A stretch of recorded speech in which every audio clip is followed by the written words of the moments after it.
งไว้กลางใจเพื่อช่วยให้หูทั่วถึงชั่วดีสังฆคุณทูลไว้ในชีวิตเพื่อช่วยพิษปลดทุกข์เป็นสุขีด้วยบุญอภิวันอัญชลีสวัสดีโดยการนิรันดร์เทิน10 นิ้วกราบแนบใต้ไหวสาปารมีธรรมในครูบาอาจารย์พระมหาเถรานุเถระท่านเจ้าคณะพระสังฆาธิการทุกรูปทุกตนขอความสุขความสวัสดีในธรรมะแห่งองค์สมเด็จพระสัมมาสัมพุทธเจ้าจงมีแก่บรรดาศรัทธาสาธุชนท่านผู้ฟังทุกท่านที่มีโอกาสเปิดเครื่องรับฟังรายการเสียงธรรมก่อนรับตาตั้งสถานีวิทยุเพื่อการศึกษาพระพุทธศาสนาและวัฒนธรรม FM ความถี่ 104.50 เมกะเฮิรตซ์วัดฝ่ายหินตำบลสุเทพอำเภอเมืองจังหวัดเชียงใหม่บรรยายธรรมะทางเฟซบุ๊กไลฟ์สดและวิทยุคืนนี้โดยอาตมาภาพพระมหาประสิทธมาภินันโทเจ้าวาดวัดจังกำตำบลมะกอกอำเภอป่าสังจังหวัดลำพูนเป็นช่วงที่3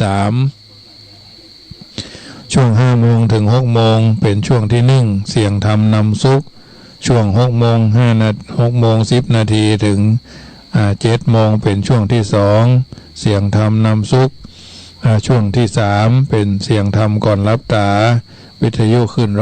104ญาติโยมก็ฟังกันไปเป็นระยะก็มีการสวดมนต์ช่วง5 โมงถึง6 โมงธรรมจักรกับวัฒนสูตรและ6 โมงถึง7 โมงนี่ก็มหาสมัยสูตรเกี่ยวกับเทวดาทั้งหลาย16ชั้นฟ้า15ชั้นพรหมว่ากันไปทุกวันส่วนขึ้น104นี่ก็ช่วงเจ้าของวันศุกร์ช่วงเจ้าของวันจันทร์นี่ก็ชั่วโมงแรกก็จะเป็นการจำเริญพระพุทธมนต์เนาะสื่อโพราชาตาแสบย่นย่อประมาณ25 นาทีญาติโยมได้มีโอกาสได้ฟังน้ำฟังธรรมสวดมนต์ตัวได้ก็ว่าแล้วแต่โอกาสจังหวะเวลาค่ำคืนนี้เป็นค่ำคืนวันพฤหัสบดีที่ญาติโยมอาจจะเว้นจากภาระเดินทางถึงไวละธุระเดินทางถึงบ้านถึงจองกันแล้วบางที่ก็มีงานบางท่านก็ไปร่วมกิจการงานบอกว่างานขาวดำงานนั้นงานนี้กันตลอดจนการวันทำบุญวันเกิดพ่องอะไรอย่างพ่องกินเลี้ยงอันนั้นอันนี้แล้วแต่โอกาสสำหรับญาติโยมที่เป็นเพื่อน Facebook เป็นเพื่อนไลน์ช่วงนี้ต้องสุมาภัยเพราะว่าบ่ได้ตอบเพราะว่าเครื่องวิทยุเครื่องมือถือที่เคยส่งประจำนั้น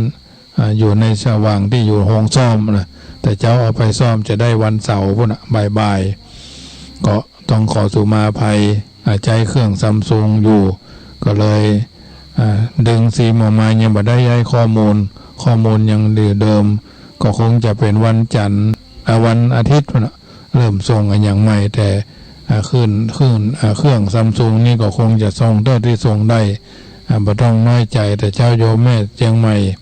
หลายท่านนะเพิ่นเคยได้รับธรรมะจอนเจ้าเนาะทางนี้ทางนั้นกับถ้าเฟซนี่ก็จะหันกันอยู่เนอะแต่เฟซกับไลน์ไทยนี่เนาะก็จะหันกันอยู่แต่ญาติโยมต้องทำใจด้วยมือถือมันเหมือนนะแก5 ปีขึ้นมาละขึ้นปีที่5นะเจาะเหมาะขึ้นมาละก็เป็นเรื่องที่จะต้องซ่อมเป็นธรรมดาเหมือนร่างกายเฮาท่านทั้งหลายนั่นแหละขึ้นเลข5ไปแล้วมันตึงม่องแม่งมิ่งม่องละญาติโยมว่าคนบอกว่ารถยานยนต์พาหนะเครื่องใจไม่สอยก็เหมือนกันวิทยุก็เหมือนกันมือถือก็เหมือนกันทางนี้ทางนั้นก็ถือว่าเป็นเรื่องธรรมชาติธรรมดาไม่เป็นสิ่งที่ไม่แน่นอนนะวันพวกนี้ก็จะได้มีโอกาสไปหับต้นไม้จากโยมแม่จันเพนบ้านสันไปยังงอมซึ่งเพิ่นเคยเป็นผู้ขายต้นไม้โยมพ่อใจเพิ่นถึงแก่กรรมไปได้6 ปีก็ประคับประคองมาลูกคนแรกก็ไปเป็นผู้อาจารย์อยู่ปุ่นอยู่ทางโคราชจังหวัดน้ำท่วมบ้านแถมเนี่ยแล้วก็ลูกคนที่2เป็นศัสดีอยู่ลำปางเนาะเป็นนายพันตรีละก็ถือว่าเป็นผู้ที่มีลูกสืบ ตระกูล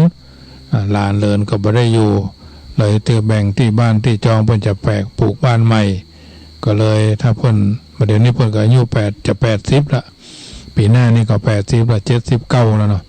ก็เป็นสุภาพสตรีที่ว่าหญิงเหล็กเนาะขยันนี่ไปวัดวันศีลวัน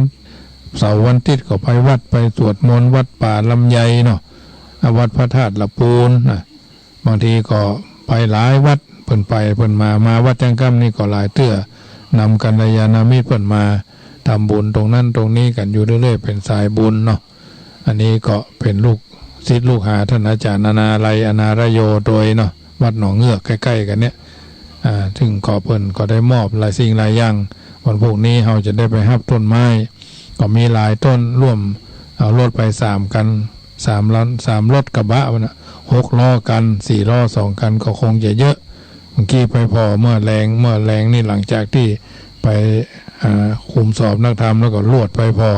ก็ปรากฏว่าต้นไม้เยอะแยะนะเป็นที่ต้องหูต้องจ๋า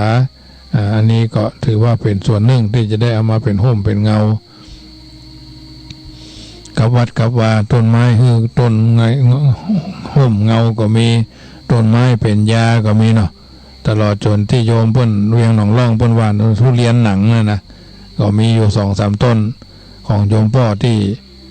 บ้านเวียงนี่ก็จะได้ไปเอาวันเสาร์มากันนะแต่ทั้งนี้ทั้งนั้นก็แล้วแต่โอกาสจังหวะเวลาค่ำคืนวันนี้ก็จะอู้เรื่องความอ่อนน้อมญาติโยมนี่พระบาลีกล่าวว่านิวาโตจะเอตัมมังคารมุตตมัง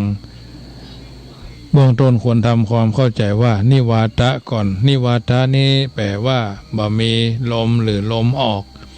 โดยอัตนั้นหมายถึงการถ่อมตนซึ่งมีลักษณะน้อมกายน้อมวาจาคือกรรมอู้น้อมใจหรือเจียมกายเจียมวาจาเตรียมใจในธรรมอันธรรมคืองาม2อย่างหมายถึงความเสงี่ยมคือเจียมตัวมาคู่กับขันติคือความอดทนส่วนอัตถกถาท่านแก้คำว่านิวาตะเป็นนีจะวุติกะนีจะวุติตาแปลว่าความประพฤติต่ำคือต่ำกายต่ำวาจาต่ำใจซึ่งก็หมายถึงความน้อมกายน้อมวาจาและน้อมใจนั่นเองคุณธรรมคือความถ่อมตนเนี้ยย่อมมีควบคู่ครับคารวะความเคารพจัดเป็นคุณธรรมของใจเหมือนกันต่างกันก็เพียงแต่ความเคารพปรารภถึงความดีของคนอื่นวัตถุอื่นที่ควรแก่การเคารพนอบน้อมบูชาส่วนความถ่อมตนเนี่ยปรารภถึงความดีของตนเป็นประการสำคัญกล่าวสั้นๆก็คือความกำจัดมานะท่านงตัวซึ่งเป็นกิเลสอยู่ในความเบ่งพยองคือสิ้นพยศลดกำแหงยอมรับดีโดยเหตุโดยผลกำจัดทัพปะคือทิฏฐิกระด้างเป็นเหตุพองตัวหื้อยุบยอบอ่อนละมุนลงวางตัววางตนในกิริยาคือเป็นดังผ้าเช็ดเท้าโคเขาหักงูพิษที่ถูกถอนเขี้ยวแล้วฉะนั้นนะบุคคลผู้มีความรู้ความดีในตัวย่อมแสดงลักษณะถ่อมตัวออกมาได้หันเหมือนต้นไม้ใบดกเขียวสดร่มรื่นบุคคลย่อมชื่นใจเมื่อแลหันเย็นกายเย็นใจเมื่อเข้าใกล้ในขณะที่ลมพัดก็อ่อนไหวไปตามแรงลมและโน้มกิ่งลงในคราวมีผลดกเหมือนต้นข้าวญาติโยมส่วนคนที่มีความหู้นักหากแต่ไร้ความดีมักยิ่งจองหองพองตัวอวดหู้แข่งกระด้างบ่มีห่างเสียงอย่างไม้ตายซากอันต้นไม้ที่ตายย่อมไร้ใบแข็งทื่อไปทุกส่วนยืนต้นตรงนิ่งบ่ไหววันติงและน้อมลงโคงคอยแต่จะโค่นหรือหักอย่างเดียวดังนั้นกรรมโบราณในโลกนิติจึงผูกเป็นภาษิตเครื่องวัดหันสมว่าสายบัวเป็นเครื่องวัดน้ำกิริยาวาจาเป็นเครื่องวัดตระกูลคารมที่แถลงเป็นเครื่องวัดปัญญาต้นหญ้าเหี่ยวและเครื่องวัดต้นหญ้าเหี่ยวเป็นเครื่องวัด แผ่นดินฉะนั้นสายบัวเป็นเครื่องวัดน้ำกิริยาวาจาเป็นเครื่องวัดตระกูลคารมคือคมระคายก็แสดงเป็นเครื่องวัดปัญญาต้นหญ้าเหี่ยวเป็นเครื่องวัดแผ่นดินฉะนั้นแถมอย่างหนึ่งการทอมตัวนั้นนับว่าเป็นสมบัติผู้ดีประการหนึ่งซึ่งเป็นเครื่องประดับตกแต่งคนให้งามตามปกติมนุษย์เอาเมื่อแรกพบรูปร่างเป็นสิ่งสะดุดตาถัดมาเป็นกิริยาท่าทีกรรมอู้นิสัยใจคอเป็นข้อพิสูจน์ขั้นสุดท้ายความจริงคนรูปงามย่อมเป็นที่นิยมชวนชมของผู้พบเห็นเป็นเหมือนดอกไม้ที่มีสีสันวรรณะงามส่วนคนรูปทรามเมื่อมีความถ่อมตัวเข้าประดับก็ยังนับว่างามมีคนนิยมชมชอบคบหา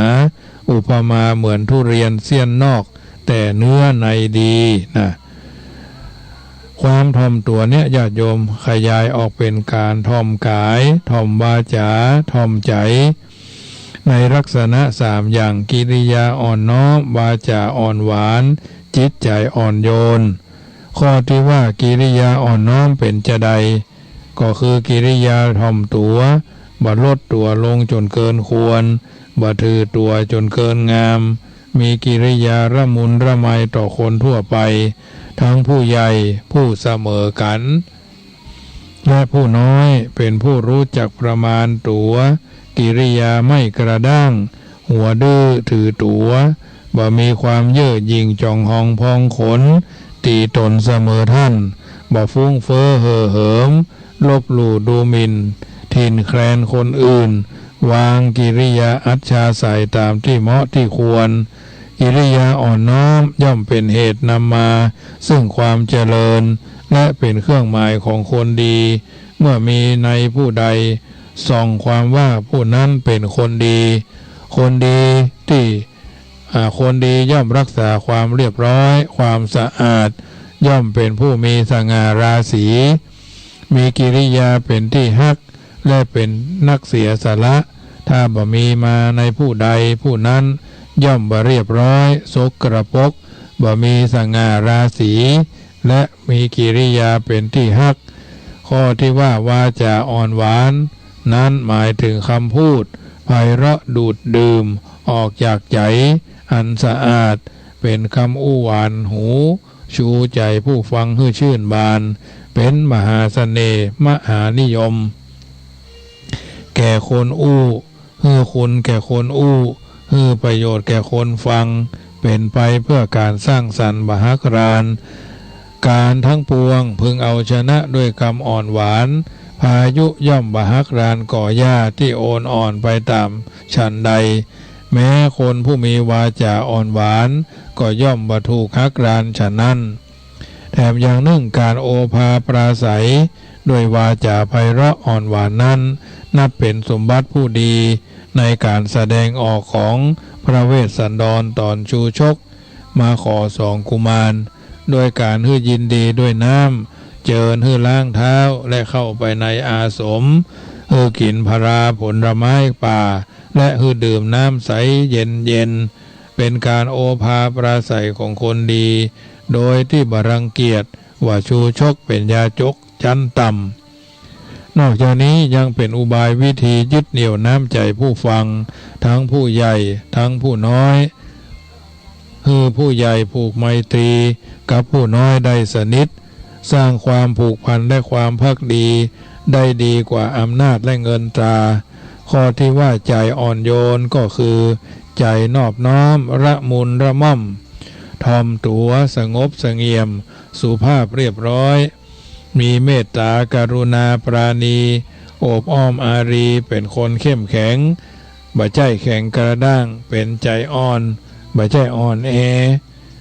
ละไมเหมือนต้นไม้ที่มีผลดกประมาณค่าตัวแต่น้อยบ่นิยมอวดยศอวดศักดิ์อวดอำนาจอวดวาสนาและอวดกำลังเกินตัวแต่นิยมความมีกำลังและใช้กำลังในทางที่ถูกตามคติที่ว่า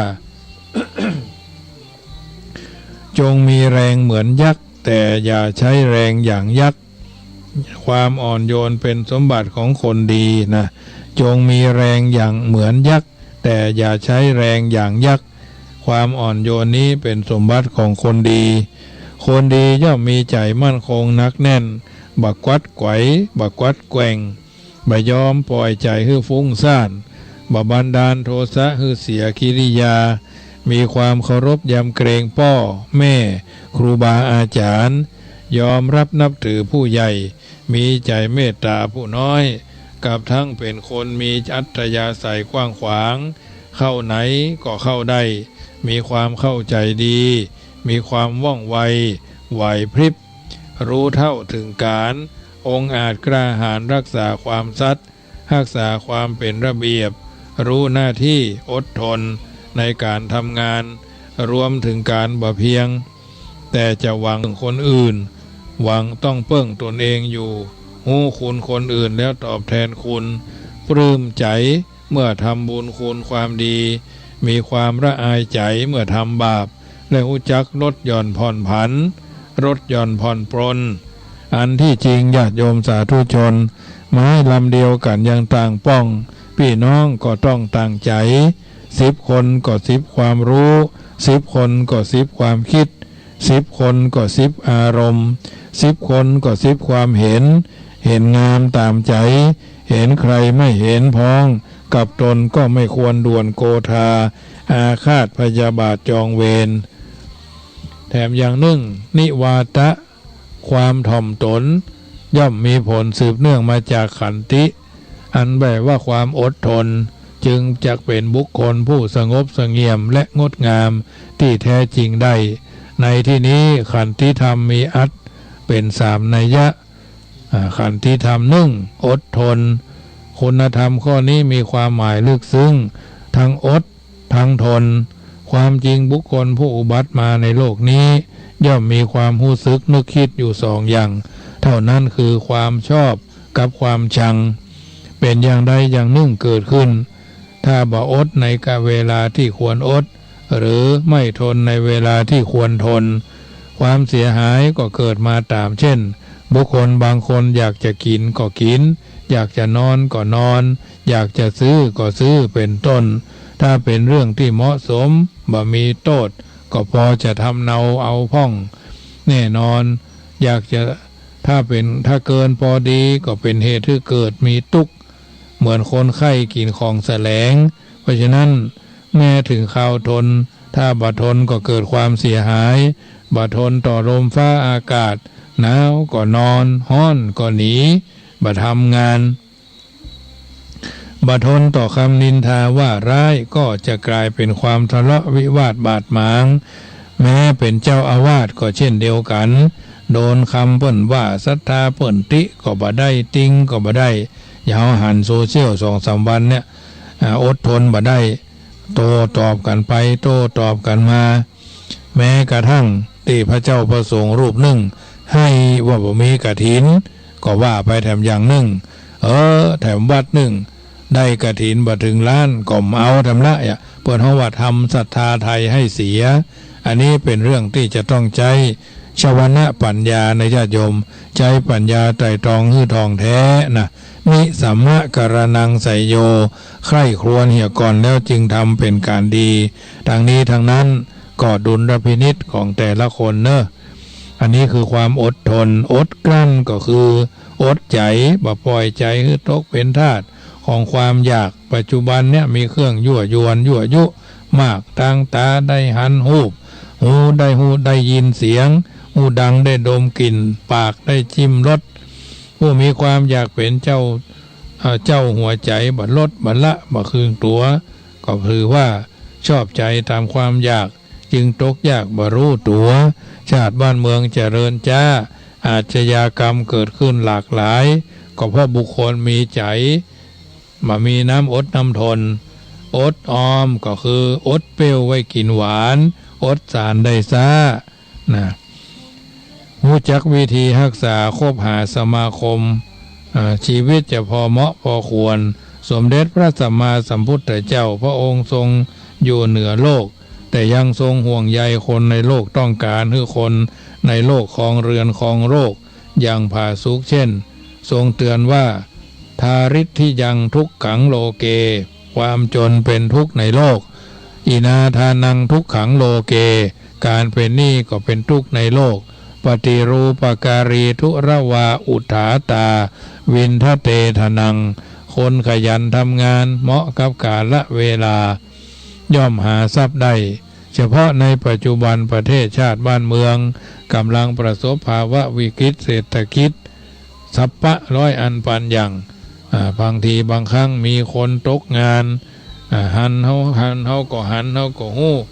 อย่างเพื่อนว่านะมีเงินเขาก็นับว่าน้องมีทองเขาก็นับว่าพี่ยากจนเงินทองพี่น้องบ่มีหรือชูชกว่ามีเงินมีทองพูดไหนพูดได้มีไม้มีไร่ปลูกเรือนงามคนมีทรัพย์ก็อ่อนน้อมย่อมเป็นบริวารทรัพย์สินเป็นสิ่งบันดาลความสะดวกแก่เฮาท่านทั้งหลายพระบรมราโชวาทเพิ่นกล่าวเอาไว้ว่าในหลวงทรงพระคุณอันประเสริฐกล่าวว่าความอดทนอดกั้นอดออมที่จะไม่ประพฤติล่วงความสัตย์สุจริตไม่ว่าจะด้วยเหตุประการใดเป็นต้นมีแต่ความอดทนดังกล่าวมานี้ตอนต้นจะขมขื่นตอนปลายจะชื่นบานดังคำโบราณกล่าวเอาไว้เป็นข้อเปรียบเทียบเอาไว้ว่าอดเปรี้ยวไว้กินหวานนานไปจะเป็นสุขตอนต้นสู่ทนทุกข์จะได้สุขเมื่อตอนปลายตอนต้นชอบสบายจะได้ร้ายเมื่อปลายมือท่านสาธุชนท่านผู้ฟังทั้งหลายนิวาตะคือความถ่อมตนอ่อนน้อมถ่อมตนไปลามาไหวนะจะมีผลสมบูรณ์เต็มก็เพราะว่ามีขันติอดทนสนับสนุนมีคุณธรรมคือการวะเคารพเป็นพื้นฐานเพราะความเคารพจัดเป็นระเบียบวินัยวัฒนธรรมประเพณีที่ร้อยรัดบุคคลให้รวมกันเป็นหมู่คณะจึงดึงดูดผู้คนให้รักให้ใคร่นับถือตามฐานะผู้ใหญ่ผู้น้อยแต่ลำพังความเคารพนับถืออย่างเดียวคงยังบ่พอยังต้องกอบก่อด้วยนิวาตะความถ่อมตนจึงจะเป็นมงคลแก่ชีวิตอย่างแท้จริงของเฮาท่านทั้งหลายเพราะในสังคมมนุษย์ความเคารพที่บริสุทธิ์ยังปรากฏคือหันชัดถูกบังคับเพื่อเกรงกลัวเป็นต้นฮับสายก่อนเนอวางไปนี่เพราะฉะนั้นญาติโยมสาธุชนท่านผู้ฟังทั้งหลายไม่ยิงก็ดีพ่อใจเฮาท่านทั้งหลายก็ดีควรปลูกฝังคุณธรรมคือนิวาตะความถ่อมตนมีขันติธรรมอดทนอดกลั้นความอดออมเนาะและคารวะเคารพนับถือคอยกำกับสนับสนุนเป็นจริตอัตยาศัยเพื่อพัฒนาตกแต่งกายวาจาใจเพื่อเป็นกิริยาอ่อนน้อมวาจาอ่อนหวานจิตใจอ่อนโยนเป็นอุดมมงคลอย่างสูงสุดแก่การเป็นชาวพุทธในทางพระพุทธศาสนาดังที่ได้อธิบายให้ญาติโยมในรายการเสียงธรรมก่อนรับตาในค่ำคืนนี้ญาติโยมสาธุชนที่อยู่ต่างบ้านได้ยินได้ฟังแล้วเป็นจะได้พ่องก็ลองโทรศัพท์กันเข้ามาเนอะที่0861875325โยมเชียงรายที่มาอยู่เชียงใหม่ตะกี้สายรถไปเนอะบ่ได้ฮับสกรรมฮับแล้วก็เพิ่นบ่ได้อู้เนาะวางไปอย่า0861875325 1เสียง1สาย1กำลังใจโทรเข้ามาเนอะวันพรุ่งนี้มาเจ้าเฮาก็พากันนี่ขึ้น104เนี่ยตี 5เป็นต้นไปนะเป็นธรรมบรรยายแล้วก็สังวาสสวดที่ยายพุทธคุณธรรมคุณกันไปวันนี้ตอนกลางวันเที่ยงวันถึงบ่ายโมงก็อู้ที่ขึ้น96ญาติโยมเพราะฉะนั้นถือว่าเป็นกำลังใจให้ซึ่งกันและกันช่วยกันคนประคับประคองกันไปก็ขอประชาสัมพันธ์ข่าวสารงานบุญเนอะวันที่8ที่จะถึงนี้วันอาทิตย์งานทำบุญหล่อพระพุทธปฏิมาประธานอุโบสถวัดเหล่าดูตำบลหนองยวงอำเภอเวียงหนองล่องจังหวัดลำพูนช่วงเจ้าทุลุงนันก็คงประชาสัมพันธ์ไปละวันที่5ถึงวันที่11เดือนธันวาเดือนหน้างานทำบุญตัดหวายลูกนิมิตอุโบสถวัดล่องช้างตำบล ท่าตุ้มอำเภอป่าซางอันนี้เพิ่นทำบุญกันวันที่21วันที่11เป็นวันตัดหวายลูกนิมิตไม่ใช่ลูกนิมิตนะไม่ใช่ตัดลูกนิมิตนะตัดหวายลูกนิมิตญาติโยมแล้วก็วันที่14ถึงวันที่20ธันวางานทำบุญเข้าปฏิบัติธรรมเข้ากำวัดโพธิมงคลตำบลบ้านโฮงอำเภอบ้านโฮงจังหวัดลำพูนเนอะที่วัดจังกำก็วันที่29ธันวา63ก็งานทำบุญตั้งธรรมมหาชาติคืนวันที่29นี้18 นาฬิกาเป็นต้นไปมีการแสดงพระธรรมเทศนาพระเจ้า10ชาติมาลัยเก้ามาลัยปายแล้วก็กวนเข้าติบโดยคืนวันที่29ญาติโยมจะเป็นเจ้าภาพการเทศน์การธรรมก็ได้พระเจ้า10ชาติมาลัยเก้ามาลัยปายนี่กันละ 1,000 บาทการละ 1,000 บาทจำนวน12กันด้วยกันเนอะวันที่30ก็เริ่มตั้งแต่ตี 5มีพระธรรมเทศนา14กันเริ่มด้วยตั้งแต่อานิสงส์เวสสันตระเวอันทศพรถึงนครกันก็14กันด้วยกันอันนี้เป็นเจ้าภาพกันละ 2,500 บาทหรือตามศรัทธาเป็นเจ้าภาพของพระป่าก็ 1,000 กองละ99 บาทหรือตามเจตนาของท่านสำหรับกันที่5ก็มีเจ้าภาพแล้วคือโยมพี่เชียงใหม่เป็นเจ้าภาพขี่มาลงเนอะวัดพระสิงห์หลวงวันที่30ทั้งวันญาติโยมที่อยู่บริเวณรัศมีบ่เกิน15กิโลก็สามารถแจ้งความประสงค์ว่าเอารถมาฮับเลยเนอะแต่ต้องมี10คนขึ้นไปเนอะบริการรถไปฮับ10คนขึ้นไปเมื่อมาแล้วก็ต้องฟังธรรมจนจบทำแล้วก็จะไปส่งบ้านไผ่บ้านมันกินข้าวง่ายที่วัดจังกัมกินข้าวตอนที่วัดจังกัมกินข้าวแรงที่วัดจังกัมเสร็จแล้วก็อาบน้ำที่วัดจังกัมก็ได้แล้วก็ปีกไปบ้านวันที่30ธันวาเนอะ31ธันวาก็เวลาตั้งแต่11โมงเป็นต้นไปก็สวดมนต์จนกระทั่งเข้าบนห้อเข้าดาวหรือสวดมนต์ข้ามปีสร้างบารมีข้ามพศเนอะทรงหนูชวดหนูจะหลูวัวเนาะรับวัวนะแล้วก็วันที่1 มกราก็ไทยชีวิตวัว9ชีวิตถ้าเป็นตัวก็ตัวละ 19,000 บาทถ้าเป็นชีวิตก็1,000 กองแล้วก็ชีวิตละ19 บาทนะ19ตัวเนาะญาติโยมน้อมเอิญเจริญพรโดยทั่วกันเนอะแล้วก็ทอดผ้าป่าพันกองส่วนหนึ่งก็เป็นค่าใช้จ่ายเกี่ยวกับการสร้างป้ายวัดแปลงป้ายวัดเดี๋ยวนี้หน้าวัดนี่ก็เอารถแมคโครเอารถนั้นไถมาทะลุเรียบร้อยต้นตาล2 ต้นที่อยู่หน้าวัดนี่ก็จะต้องตัดลงเพราะว่ามันตกใส่รถใส่ลาใส่หลังคารถมันหลายเตื้อซ่อมให้เพิ่นหลายเตื้อแล้วนะอันนี้ก็จะได้ปรับให้มันดีขึ้นในฐานะที่เป็นวัดชื่อวัดเป็นสิริมงคลแนวใหม่ปรับภูมิทัศน์ใหม่ก็คงจะเป็นที่ระเมาเอาใจกับบรรดาญาติโยมเนาะมีโอกาสก็ร่วมกันเนอะปันกองละ99 บาทไทยชีวิตน้องวัวน้องควายสืบชะตาเลยเนอะท่านที่มีอายุหรือปีเกิดของท่านปีฉลูวัวเนอะมาสืบชะตาทุกชะตาราศีนะค่ำคืนนี้มีโอกาสก็โทรกันเข้ามาเนอะ086-187-5325 086-187-5325 1เสียง1สาย1ศรัทธาโทรกันเข้ามาเป็นกำลังใจกันได้ค่ำคืนนี้เป็นค่ำคืนวันพฤหัสบดีวันพุธนี่ก็จะเป็นวันศุกร์แล้วเนาะซึ่งแต่ละคนแต่ละท่านก็มีภาระธุระการในเสร็จจากการงานตั้งงานทอดกฐินผ่านไปแล้วเหลือไว้แต่บุญกุศลนึกถึงบุญถึงกุศลที่เฮาท่านทั้งหลายไปกินไปทานใกล้ไก่เข้าสู่หน้าหนาวแล้วแต่คืนนี้ก็ฝนตกเกือบจะคืนห้องยั่งพอตี 4แล้วญาติโยมแต่คืนนี่นะอาตมาภาพมาก็ยังมีซี่อยู่นะแต่ก็น้อยๆแล้วก็แจ้งดีขวายงามมาก็หายนะก็แดดแค่แลจัดดีวันนี้นะเพราะฉะนั้นก็เป็นส่วนหนึ่งที่จะได้เข้าสู่บรรยากาศก็คงจะมดหนาวเข้าฤดูหนาวแล้วเนาะเข้าฤดูหนาวฝนก็เริ่มจะห่างไปพายุบะเดียวแต่ก่อนมันจะมีฝนแล้วเนาะวันหน้าหนาวแล้วก็จะเริ่มเย็นนะเดือนนี้มันวันนี้คิดจะมาก็มาแต่ว่านี่5 โมงป่าย5 โมงเกิงนี่โหมาหน้าฝนนะอันนี้ก็เป็นสิ่งที่ธรรมชาติเนาะผืนธรรมชาติบ่ได้ ก็พึงระมัดระวังเนาะเรื่องกายเรื่องวาจาเรื่องใจคืออบอุ่นกันโดยทั่วไป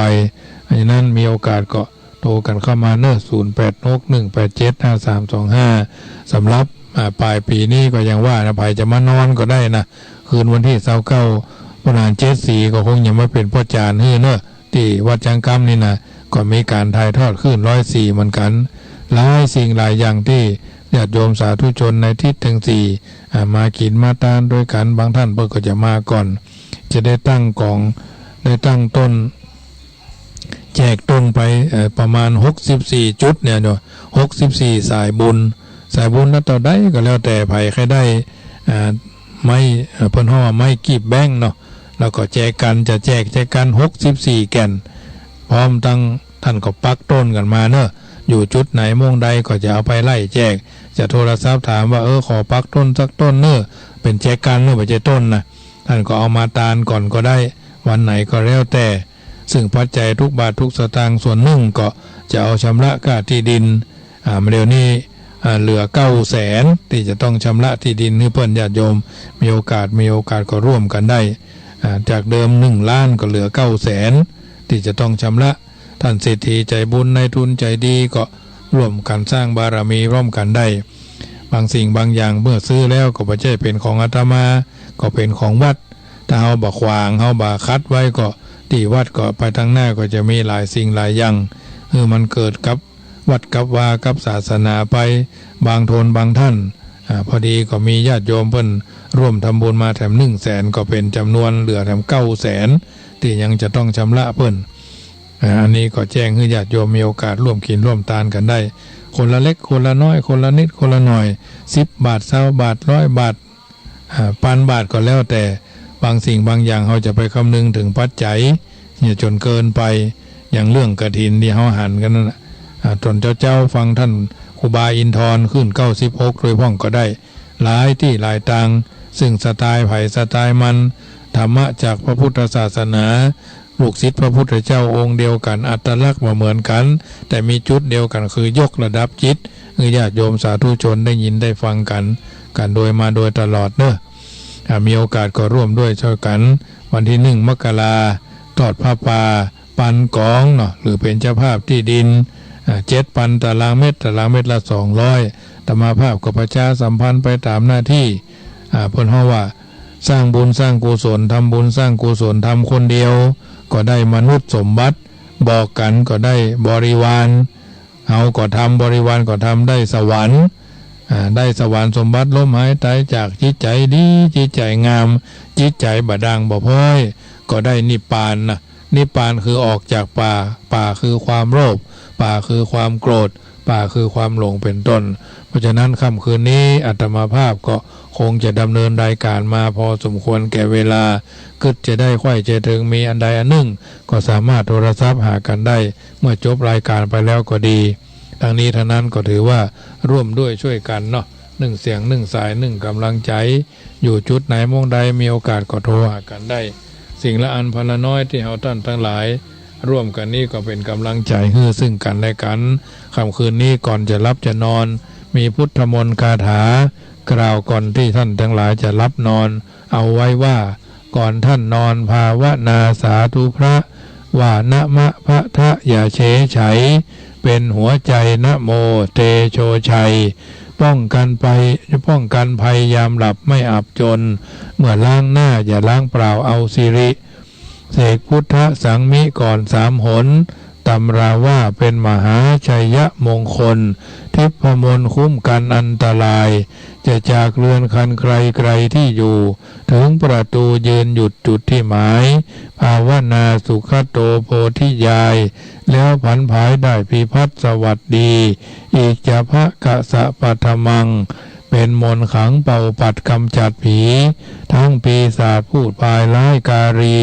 เสก7 ทีขับไล่ไม่เพี้ยวพานพุทธสังมังคลังโลเกยาเฉยไฉนี้คาถามหาศาลเป็นมงคลคุ้มกันอันธพาลถึงลูกหลานได้ดีหนีกระจายเสกทุกคราสวมสร้อยห้อยพระเครื่องเดชกระเดืองเรียกมงคล3 สายช่วยป้องปัดพยันอันตราย ทั้งหญิงชายเมตตาปราณีเอ่ยรัตนัตยานุภาเวนะรัตนัตยเตจสาพุทโธบังซ้ายธัมโมบังขวาสังโฆบังกายาอะระหังวังเกสาอะระหังพุทโธนะโมพุทธายะตายที่สุดนี้ขอเจริญพรอนุโมทนาทำชั่วทำดี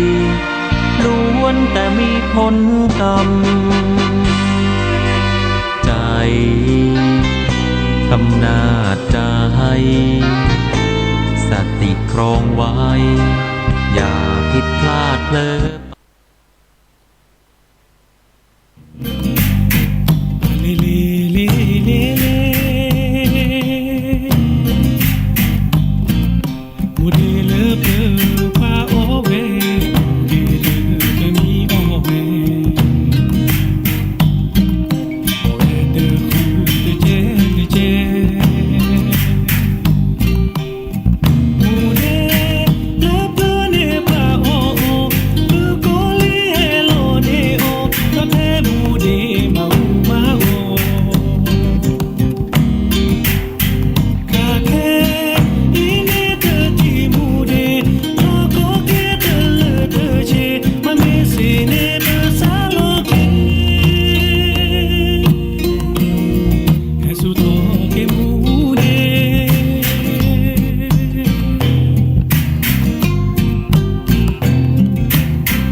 ตุลคเชอเสตาโอมือเตาคือตะเบมือซาพรีเตาชูเตาเคลตือเลอะปือแหวมกะปฏิพีพือละละเลทาละบุละซีก็ละกาก็ละตอดอเนาะตาเชกตอละมือนาคอตาเตนญาอีมือชาตาเตนิญาอีมือนี้มือซอเซลานอตานิญาลานอลอเวดาเซซอนิคีก็โทเซกซาคูชีเซตาเชกตอตอเคอีโคนารีเซนาทีนิยายนี่โลลาซาเดอมือลุยนีเนาะมือลุยนีแต่ละมือลุยนีมือแซนีเดอมาคาลตาเรลอกเลลอเดจิบลิจิโพบาสถานีวิทยุ FM 104.5